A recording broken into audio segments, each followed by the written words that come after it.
నమస్తే అండి. Universal life style health care centre. మేము ఆటిస్టిక్ చిల్డ్రన్కి ట్రీట్మెంట్ చేస్తూ ఉంటాము. ఆటిజం పిల్లల్లో స్పీచ్ ప్రాబ్లమ్స్, యాక్టివిటీస్ సరిగ్గా ఉండకపోవడం, హైపర్ యాక్టివ్గా ఉండటం, కమ్యూనికేషన్ స్కిల్స్ లేకపోవడం, ఇంకా అపేజియా, వెర్నెక్స్ అపేజియా, బ్రోకాస్ అపేజియా ఇలాంటి రకరకాల సిండ్రోమ్స్ ఉంటాయి.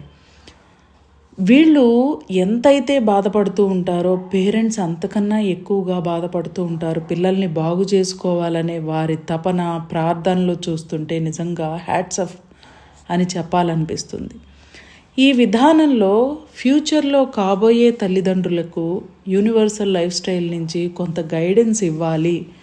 పిల్లలు హెల్తీగా ఉంటే చాలా బాగుంటుంది కుటుంబం కూడా అని చెప్పి ఒక ఆలోచన చేస్తూ ఉన్నాం. ఈ విధానంలో ఈరోజు ఒక యంగ్ కపుల్, మాకు పిల్లలు కావాలి, మేము ఎలాంటివి పాటించాలి, మాకు మెడిసిన్స్ వాడాలని ఇంట్రెస్ట్ లేదు అని చెప్పి ఈరోజు మమ్మల్ని అడగడం జరిగింది. ఇలా ఒక అడుగు ముందుకు వేయడం అనేది చాలా చాలా సంతోషకరమైన విషయం. ఈ మేల్ అండ్ ఫీమేల్ జెండర్ యొక్క హెల్త్ కండిషన్ ఎలా ఉంది అనేది చెక్ చేసుకోవాలి.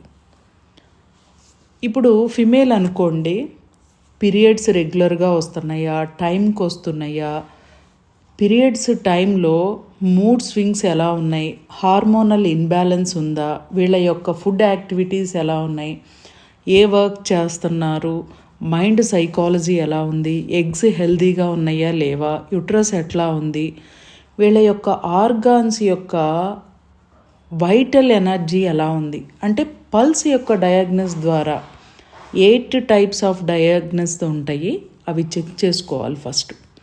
తర్వాత మేల్ జెండర్లో వాళ్ళ యొక్క హ్యాబిట్స్, హెల్త్ కండిషన్, స్పర్మ్ ఎలా ఉంది, స్పర్మ్ కౌంట్ ఎలా ఉంది అనేది చెక్ చేసుకోవాలి. మూడ్ స్వింగ్స్, మైండ్ సైకాలజీ ఎలా ఉంది, ఇవన్నీ చెక్ చేసుకోవాలి. చెక్ చేసుకుని మ్యాక్సిమం మందులని అవాయిడ్ చేసి ఫుడ్ ద్వారా వాళ్ళ యొక్క హెల్త్ కండిషన్ని మంచిగా చేయాలి.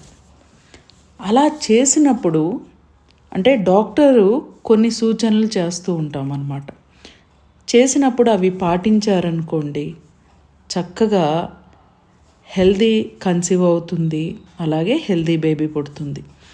ఆఫ్టర్ డెలివరీ కూడా మదర్ చాలా హెల్తీగా ఉంటారు.